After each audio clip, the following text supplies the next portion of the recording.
10월 25일 설린 5분 묵상. 오늘은 죄책감이라는 제목으로 함께 말씀 나눠보고자 합니다. 저지른 잘못에 대하여 책임을 느끼는 마음. 사전에서 죄책감을 이렇게 이야기합니다. 그렇다면 우리는 지금 어떤 죄책감, 내가 어떤 잘못을 해서 책임을 느끼며 살아가고 있을까요? 길어지는 코로나19와 사회적 거리두기 가운데 우리의 신앙생활이 전처럼 신실하지 못하고 신앙생활의 열정이 사라졌다는 것에 대한 죄책감을 많은 분들이 느끼며 살아가고 있습니다. 그러나 물론 각자마다의 차이는 있겠으나 이렇게 설문조사를 보게 되면 많은 분들이 지금 예전의 신앙생활에 비해서 비슷하다거나 기도나 성경 읽는 시간이 오히려 늘었다는 응답을 하고 있는 것을 보게 됩니다. 다른 설문조사들에서도 우려한 것과 다르게 각자의 삶의 자리에서 각자의 상황에 맞게 우리는 신앙을 지켜 나가고 있습니다. 그러나 지나친 죄책감을 가지고 있는 또 다른 누군가에게는, 그리고 우리에게는 그 지나친 죄책감이 빛으로 걸어가야 할 우리 자신의 내면을 어두운 곳으로 끌고 내려가기도 합니다.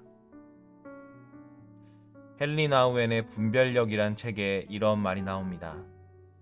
내 속의 어두운 면은 말한다. 나는 선하지 않아. 나는 밀쳐지고 잊히고 거절당하고 버림받아 마땅해.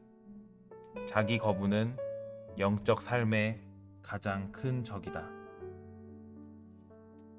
책에서 이야기하는 것처럼 우리의 죄책감은 우리 자신을 어두운 곳으로 끌고 내려가고 그 가운데 우리는 우리 자신을 부인하고 거부하게 됩니다.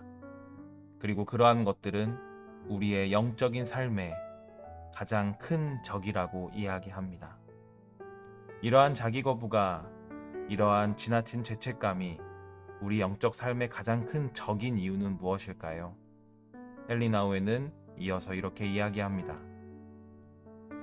우리를 하나님이 사랑하시는 자녀라고 부르는 거룩한 음성을 자기를 부인하게 되면 그 음성 자체도 부인하기 때문이다. 우리가 하나님께 사랑받는 하나님의 자녀가 되었다는 것은 우리 존재의 핵심 진리를 나타내는 말이다. 헨리 나우엔은 우리는 하나님이 사랑하시는 자녀라고 분명 부름받았음에도 불구하고 지나친 죄책감으로 나를 어두운 곳으로 끌고 내려가고 나를 부인하게 된다면 우리가 하나님의 자녀가 되었다는 우리 존재, 우리 삶의 핵심 진리를 잊어버릴 수 있다라고 경고하고 있습니다. 시편 23편 1절 여호와는 나의 목자시니 내게 부족함이 없으리로다.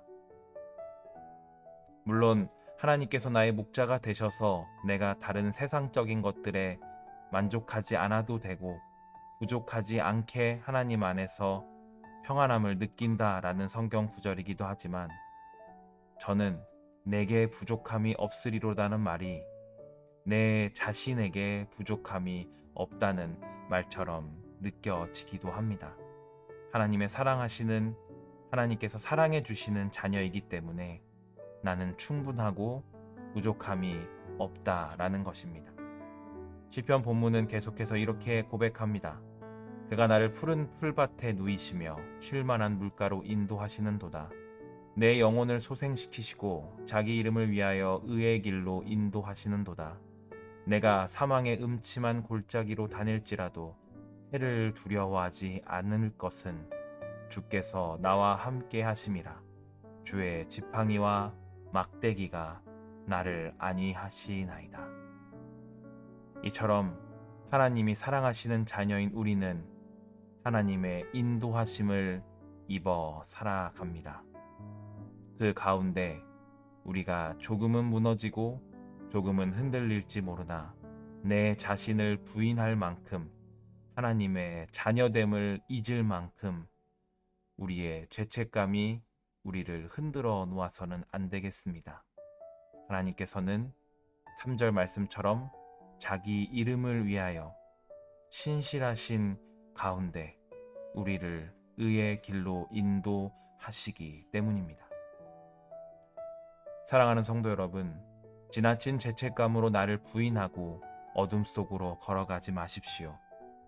신실하신 주님 안에서 내가 부족함이 없음을, 내가 하나님의 사랑받는 자녀임을 기억하고 또한 믿으며 빛으로 나아가는 하루 또한 한 주 되시기를 소원합니다.